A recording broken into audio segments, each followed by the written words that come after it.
예, 지난 시간에 이어서 소방안전관리론 및 화재 역학에 대한 강의 계속하겠습니다. 자, 이번 시간에는 13번부터 나갈 차례죠. 그래서 13번에 보시면 이 건축 관계 법령상 방화 구획을 하게 되어 있는데, 이 방화 구획을 적용을 하지 아니하거나 아니면 완화해서 적용할 수 있는 것이 아닌 거였는데, 우리가 방화 구획을 적용하지 않거나 완화해서 적용할 수 있는 것이 대부분 이 종교시설, 즉 예배당 같은 데 가면은 교회에 굉장히 넓은 공간이죠. 이런 데를 방화 구획을 하면은 시선이 집중이 안 되죠. 그래서 이런 데는 방화 구획을 완화해서 적용하고요. 또 운동시설 있죠. 이런 강당, 이런 체육관 같은데, 이런 데는 넓은 공간을 필요로 하기 때문에 방화 구획을 할 수가 없는 거죠. 자, 여기서 적용할 수 있는 것이 아닌 것 찾는 거예요. 그래서 첫 번째 보시면 요 장례시설 용도로 쓰는 거실로서 시선 및 활동 공간의 확보를 위해서 요 불가피한 부분은 방화 구획을 안 할 수가 있고요.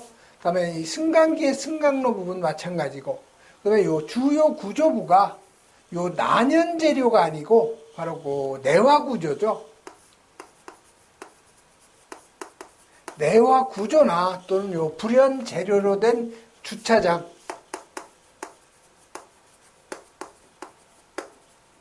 그래서 요 아닌 것은 바로 요 3번이 바로 정답이 되는 거죠. 그다음에 복층 공동주택 대부분 최상층이죠. 이런 데는 보면은 세대별 층간 부분의 요 바닥 부분은 방화 구획을 적용을 하지 않는다는 거. 다음 14번으로 넘어가죠. 자, 14번은 우리가 화재 안전에 대한 공간적 대응 방법하고 우리가 설비적 대응 방법이 있는데, 이 중에서 공간적 대응 방법이 아닌 했는데 이 공간적 대응 방법이라는 것은 요 대항성하고 그다음에 회피성, 도피성 이렇게 세 가지로 나누죠. 그래서 이 대항성이라는 것은 화재하고 직접 저항하는 그러한 성능이죠. 그래서 요 내화 성능이라든가 아니면 요 방연 성능, 요거는 바로 대항성 대응이고요. 그다음에 요 불에 타지 않게 난연화를 한다든가 아니면 불연화를 하는 거, 요거는 회피성. 그다음에 방제 계획이나 요 피난 설비는 도피성 대응. 그다음에 요 설비적 대응은 말 그대로 설비예요. 재현 설비라든가 아니면 피난 설비, 피난 유도 설비, 요런 것이 바로 설비적 대응이죠. 또 요 방화문이나 요 방화 셔터, 요것도 바로 설비적 대응이라는 거죠. 그래서 1번에 보시면은 건축물의 내장재의 난연이나 아니면 불연화, 그건 바로 이 도피성 대응이죠. 공간적 대응 맞죠. 다음에 건축물의 요 내화 성능, 내화는 바로 공간적 대응 방법으로서 요게 대항성 대응이죠. 건축물의 방화 구획 성능, 방화 구획은 바로 대항성 대응이죠. 4번에 건축물의 요 재현 설비, 재현 설비는 공간적 대응이 아닌 설비적 대응이죠. 그래서 바로 4번이 정답이 되고요. 다음 15번은 이제 굴뚝 효과. 자, 이 굴뚝 효과라는 것은 대부분 고층 건축물에서 잘 일어나죠. 즉, 어떤 건축물이 있으면, 이렇게 고층 건축물이 있으면, 이 상부하고 이 하부하고 이 내부하고 외부의 온도차에 의한 부력이 발생이 되죠. 이 부력에 의해서 이 수직 공간을 통해서 연기가 하층에서 상층부로 이동하는 현상을 우리가 굴뚝 효과라고 해요. 그래서 우리가 이 굴뚝 효과의 압력 차를 우리가 계산하라는 시험이 잘 나오죠. 그래서 이 굴뚝 효과에 의한 압력 차, 이걸 우리가 파스칼, 이건 다시 말해서 뉴턴 퍼 미터의 제곱이죠. 그래서 요거는 상수 3460에다가 TO, 즉 외부 공기의 절대 온도분의 1 마이너스 내부의 절대 온도분의 1 여기에다가 HM이라는 것은 중성대로부터 상층부까지의 그 높이를 의미하는데, 요거는 건축물의 높이에 일반적으로 주어지지 않으면, 요거는 건축물의 그 높이, 요거를 반으로 하는 거죠. 즉 2로 나눠주는 거죠. 그래서 여러분이 그 굴뚝 효과에 의한 요 압력차 구하는 공식 꼭 정리해 놓으시고요. 자, 굴뚝 효과, 스택 이펙트에 대한 설명으로 옳은 거 찾는 거예요. 옳은 거. 자, 건물 내부하고 외부의 그 온도차가 클수록 발생 가능성이 낮다가 아니고 크다죠. 일반적으로 고층 건축물에서 많이 발생이 되죠. 그래서 2번은 고층 건물보다는 저층 건물에서 더 크다 했는데, 저층 건축물에서 더 이렇게 작다로 해야 되겠죠. 그 다음에 세 번째, 층간, 공기 누설이 되면 굴뚝 효과가 많이 떨어지죠. 그래서 관계가 없다가 아니고 관계가 깊다죠. 그 다음에 4번에 건물 내부와 외부의 그 공기의 그 밀도 차로 인해서 발생한 압력 차에 의해서 발생이 된다 해서 바로 그 4번이 여기서 맞는 그 답이 되는 거죠. 15번.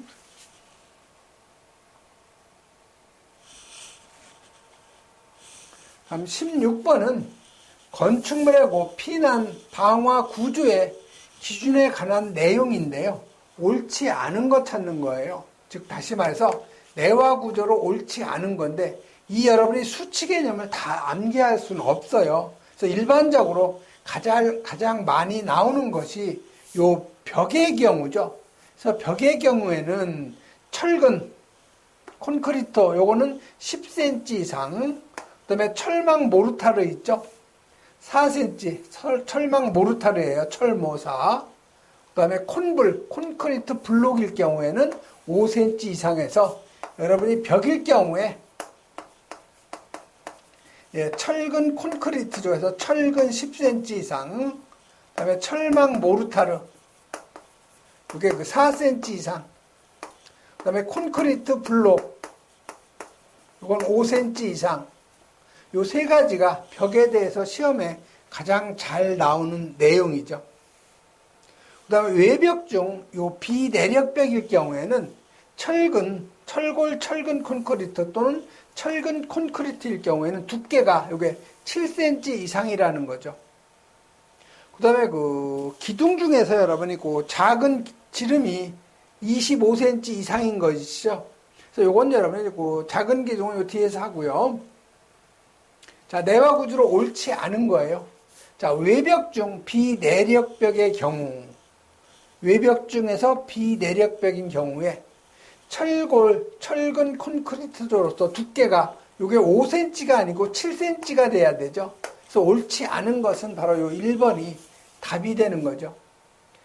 보는 5cm 이상 철근 콘크리트, 벽의 경우 콘크리트 블록 5cm 요거 맞는 얘기죠. 그 다음에 4번에 기둥의 경우 작은 지름이 25cm 이상인 것으로서 요거 철골을 두께 5cm 이상 콘크리트로 덮은 거 맞는 얘기죠. 그래서 이런 16번 같은 경우는 여러분이 시험에 잘 나오는 내용만 한번 정리해서 자주 읽어보셔야 되는 내용. 다음 17번 넘어가죠. 자, 17번은 연계고 피난 한계에서 발광형 표지하고 주간창, 가시거리, 그래서 여기 간파거리라고 했는데, 이 간파거리라는 것은 연기가 있지만 평상시에 사람이 그곳을 자주 다니던 곳이면은 추측할 수가 있는 거죠. 어느 거리에 뭐가 있다, 이렇게 추측할 수 있는 요게 간파거리예요. 그래서 요거는 여러분이 암기를 하셔야 되죠. 그래서 간파거리 L은 요 CS, 요게 감광계수죠. 감광계수분의 5 내지 10m에서 요 3번으로 여러분이 암기하시고요. 교재엔 여기 오타가 났어요. 1 내지 2가 아니고 요게 5 내지 10이죠. 해서 바라보고 3번이 요게 맞는 답이니까 이런 경우는 여러분이 문제하고 답을 같이 암기하시고요. 중요한 것은 요 감광계수하고 요 가시거리가 시험에 잘 나오죠. 그래서 감광계수 중에서는 가장 작은 값이 바로 0.1이에요. 그래서 0.1은 가시거리가 20에서 30m고 이때 상태는 연기감지기가 작동할 때 그 감광계수라는 거. 그다음에 감광계수가 요 10일 경우 이거는 가시거리가 0.2에서 0.5인데 상태는 화재 체성기 때의 연기의 농도라는 거. 그래서 최소한 0.1하고 0.10은 여러분이 꼭 암기를 하셔야 되죠. 이건 여러분 소방 전기기사 공부할 때 아마 시험에 많이 나왔던 내용이고요. 또 소방 언론에서도 자주 나왔던 문제예요.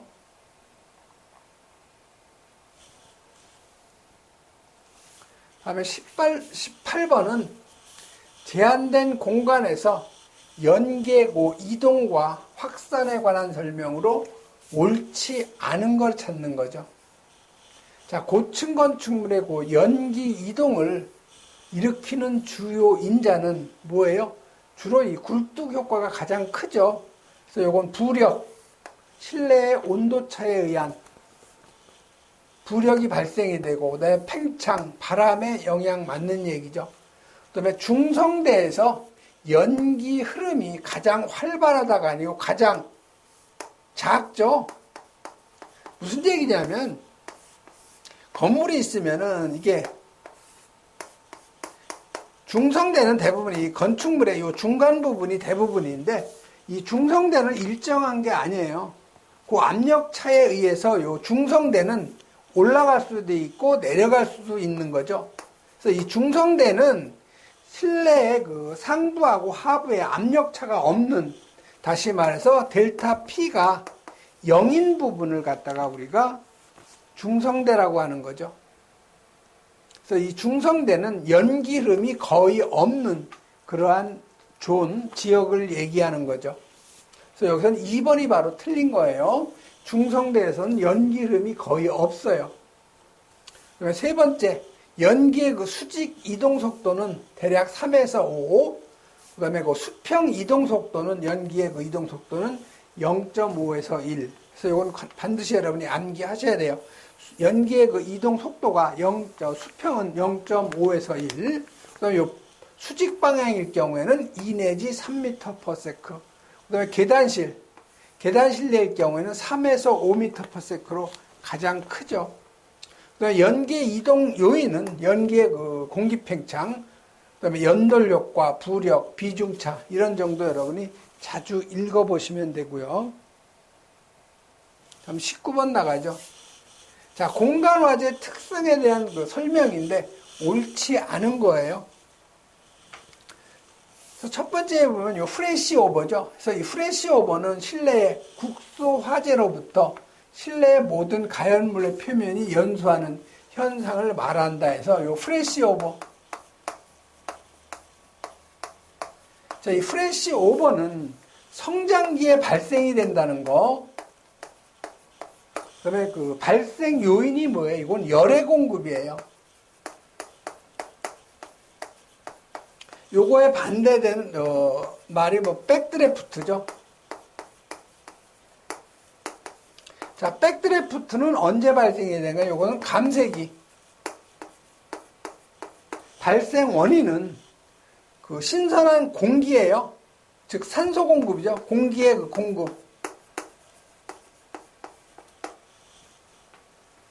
그래서 그 프레시 오버라는 것은 실내에서 화재가 발생을 했는데 이 가연성 기체가 연소 범위 내에 안 들다가 연소 범위 내가 되면 갑자기 화염이 실내 전체로 퍼지는 현상을 우리가 프레시 오버라고 하고, 요 백드래프트는 실내에서 가연성 기체가 그 축적이 되어 있다가 산소가 부족해서 그 연소가 안 되고 있다가 갑자기 화재 진압을 위해서 문을 연다든가 아니면 개구부가 개방됐을 때 신선한 외부 공기가 갑자기 들어가면 그 산소 공급이 됨으로써 폭풍을 동반한 급격한 그 화재 확대 현상을 우리가 백드래프트라고 한다는 거 꼭 꼭 여러분이 정리하셔야 되죠. 그래서 이 프레시오버는 가연물 표면이 연소하는 현상을 맞아요. 이번에 백드래프트는 신선한 공기가 유입돼서 실내에 축적되었던 가연성 가스가 폭발적으로 연소하는 현상 맞죠. 그다음에 세 번째, 요 환기 지배형 화재. 환기 지배형 화재라는 것은 연료는 충분한데 공기가 부족해서 연소가 화재가 진행이 좀 더디게 되는 거죠. 그래서 환기 지배형 화재라는 것은 환기가 충분한 상태에서 아니죠. 환기가 부족한 상태에서 가연물의 양에 따라서가 아니고 공기의 양에 따라서 제어되는 화재죠.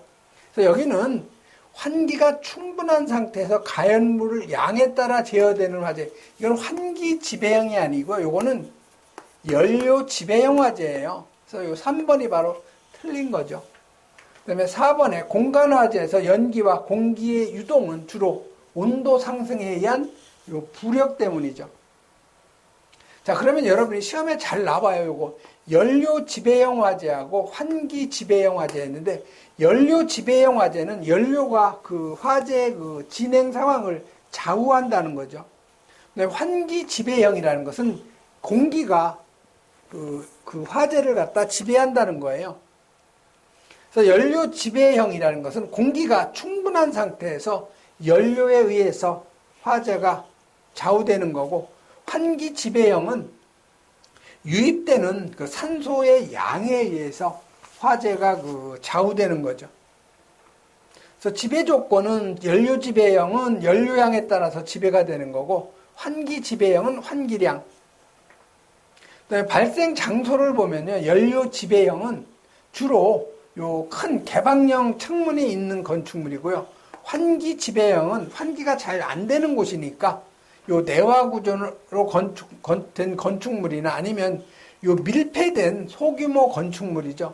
주로 요 지하층이나 아니면 무창층이에요. 발생 시기는 연료 지배형은 성장기, 환기 지배형은 최성기 때 발생이 된다는 거. 화재 성상 보면 연료 지배형은 프레시 오버 이전이고 환기 지배형은 프레시 오버 이후에 발생이 된다는 거. 이런 정도 여러분이 자주 읽어보시면 여러분이 문제가 나오면 쉽게 빨리 여러분이 답을 찾을 수가 있는 거죠.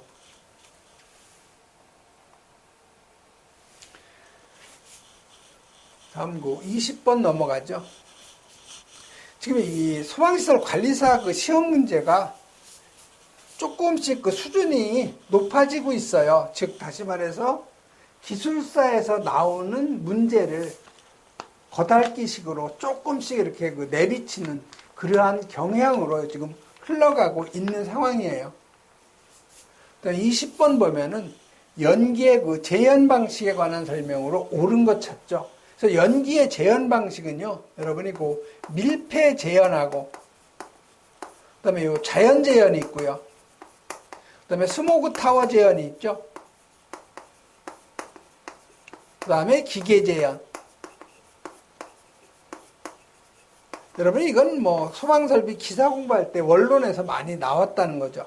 그래서 밀폐 재현이라는 것은 화재실 내에 창문을 다 닫음으로써 연기가 바깥으로 나오지 않게 이렇게 하는 것을 우리가 밀폐 재현이라고 하고, 자연 재현이라는 것은 화재 시에 창문 같은 거 개방해서 외부로 연기가 배출되는 거, 이런 걸 우리가 자연 재현. 요 스모그 타워 재현은 전용의 굴뚝 있죠? 이런 걸 이용해서, 이것도 일종의 자연 재현 방식이에요. 전용 굴뚝 설치해가지고 옥상 같은데 배풍기가 아니고 바람에 의해서 환풍기가 돌아가죠. 그럼으로써 연기를 갖다 배출시키는 거. 그다음에 기계 재현은 송풍기하고 배풍기, 전기적인 힘에 의해서 송풍기나 배풍기를 갖다가 동작시켜서 작동시켜서 재현하는 방법이 바로 기계 재현이죠. 자, 1번에 밀폐 재현 방식은 비교적 대규모가 아니고 소규모죠. 그래서 밀폐 재현하는 데는 주로 어디예요? 호텔이나 여관 이런 데 좀 작은 공간이죠. 그래서 1번은 틀렸고요. 2번에 자연재해는 실내 실외의 온도나 계구부의 높이나 형상, 외부 바람 등의 영향을 받는다. 이게 바로 맞는 답이죠. 그 다음에 스모그 타워 재현은 기계 재현이 아니고 이게 자연 재현의 일종이죠. 그래서 저층 건축물에 적합하다 했는데 이 스모그 타워 재현은 고층 건축물에 적합해요. 그 다음에 기계 재현은 넓은 면적의 구획하고 좁은 면적의 구획을 공동 배연할 경우에는 어디가 압력 저하가 일어나요? 바로 그 넓은 면적이 아닌 작은, 즉 좁은 면적에서 많은 양을 배풍을 하니까 압력이 뚝 떨어지는 거죠. 그래서 요 넓은 면적에서 압력 저하가 일어나는 것이 아니고 좁은 면적에서 압력 저하가 일어나는 거죠. 그래서 맞는 답은 20번은 바로 그 2번이 여기서는 그 정답이 되는 거죠.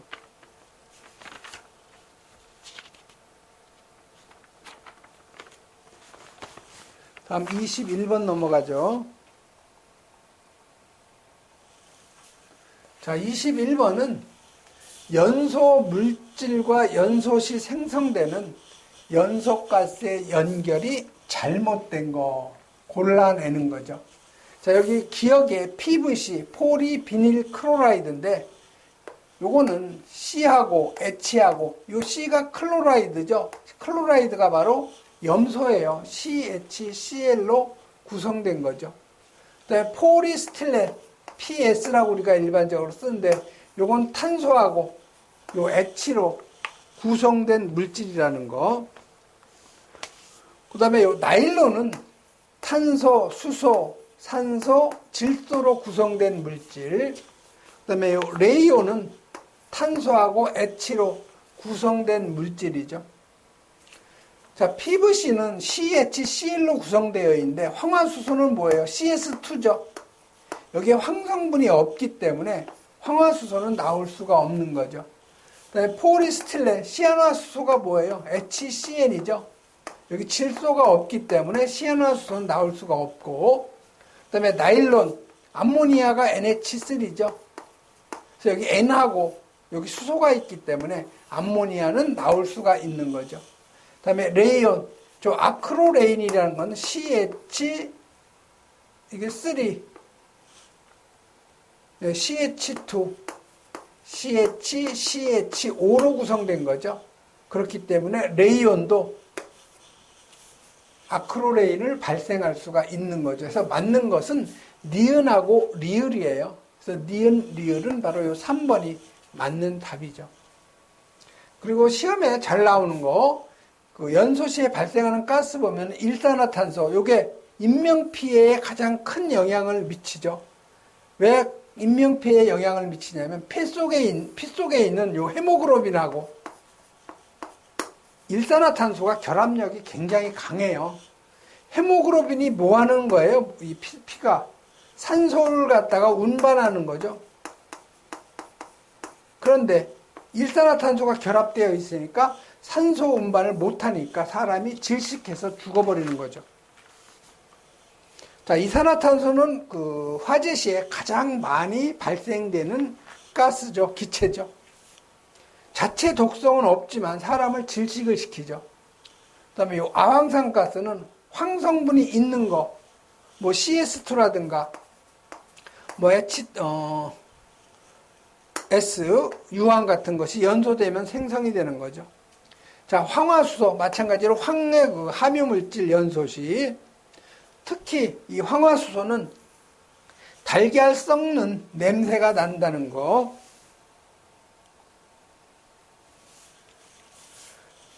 그다음에 이 아크로레인.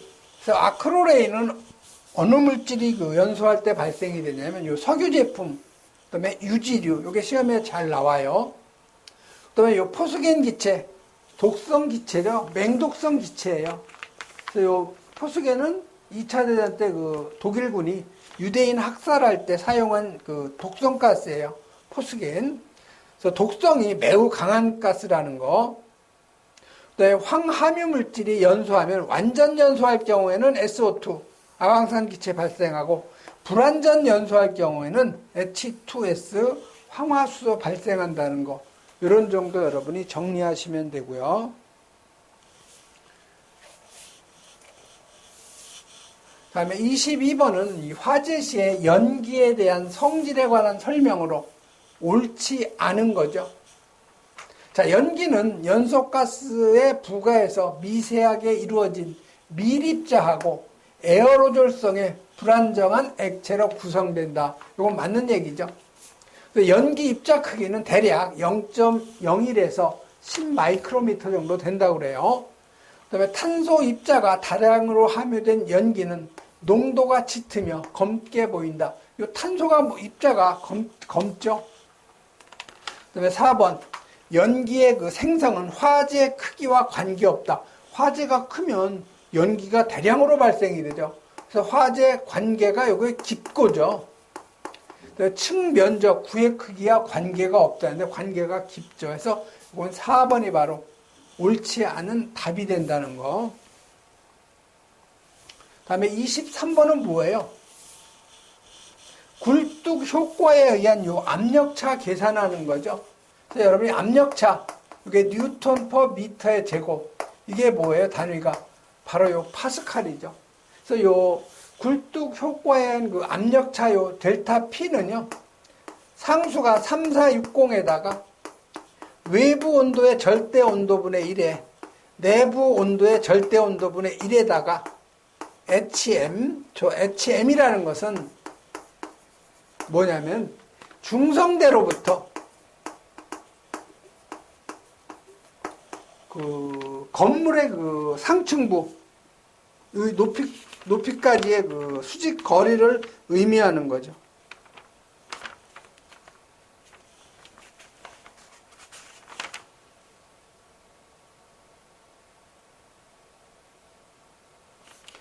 그래서 요 HM은요, 요 건물의 높이를 주어지지 않으면 건물의 높이를 갖다가 2로 나눠주면 돼요. 그래서 식에다 그대로 대입만 하면 되는 거죠. 그래서 3460에다가 외부 온도가 얼마예요?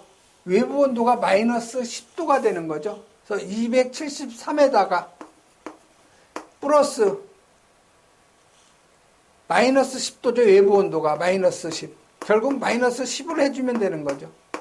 그 다음에 내부 온도는 25도죠. 그래서 273에다가 25도 분의 1. 여기에다 뭘 곱해주는 거예요? 중성대로부터 상층부까지의 그 높이죠. 근데 건물 높이를 얼마를 줬어요? 170m죠. 즉, 중성대의 높이를 안 주었기 때문에 그대로 건물 높이 170m를 2로 나눠주는 거죠. 그래서 요거 계산하면은 얼마가 나오느냐. 예, 131.34 파스칼, 즉 뉴턴 퍼 미터가 나오는 거죠. 그래서 맞는 답은 바로 그 131.4, 요 3번이 맞는 그 답이죠. 그래서 여러분 요 공식을 암기를 해 놓으셔야 돼요. 요거는 굴뚝 효과에 의한 압력차 계산하는 거. 그러면 24번 넘어가죠. 자, 24번도 요건 우리 열역학에서 좀 주로 나오는 건데, 열 유속을 갖다 계산하는 문제예요. 대류의 열 유속. 그래서 그 대류의 그 열 유속이라는 것은 단위 면적이나 아니면 단위 시간당 통과 열량이라고 해서 바닥 면적당 와트죠.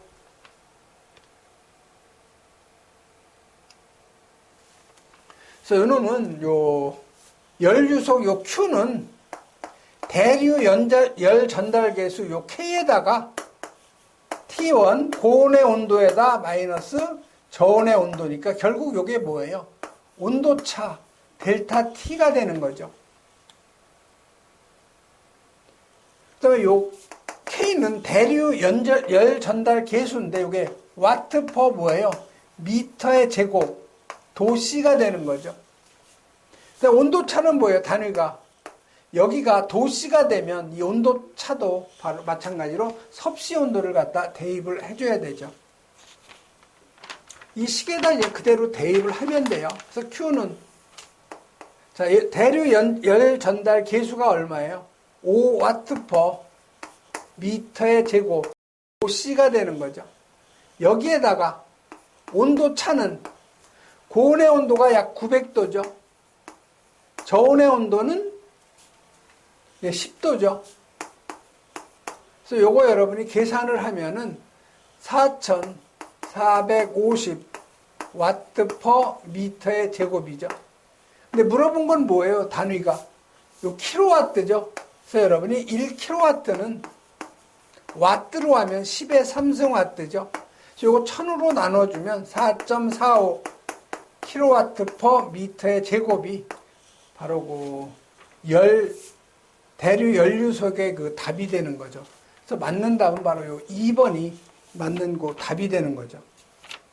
그리고 교재에 그 열유속이라고 지금 그 나와 있는 여기는 요 도씨는 요거 빼줘야 돼요.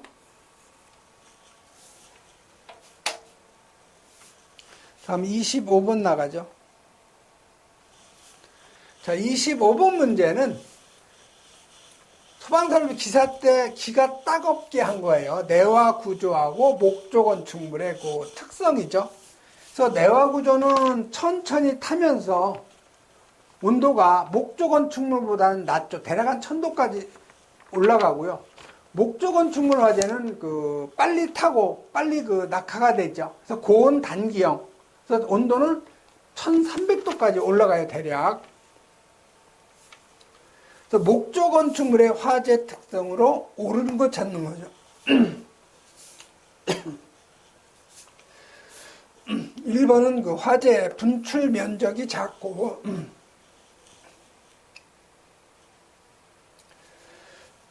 복사열이 커서 접근하기가 어려운 거, 이건 맞는 거죠. 지금 참 목이 약간 잠기네요. 다음 2번은 그 습도가 낮을수록 연소 확대가 빠르다. 자, 옳지 않은 거 찾는 거예요. 옳지 않은 거.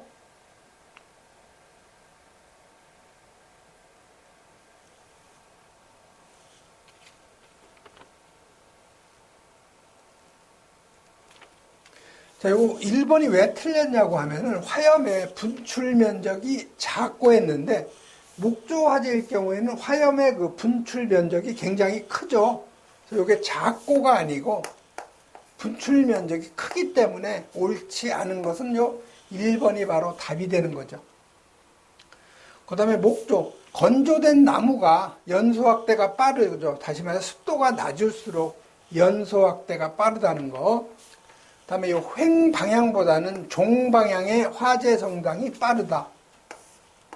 자, 목조 건축물 화재에서는 화재의 성장 속도가 요 가로의 길이보다는요, 요 세로의 길이가 훨씬 더 빨리 화염이 전파가 되는 거죠. 그래서 종 방향, 수직 방향으로 화재가 더 빨리 전파가 되죠. 그래서 3번 맞고요.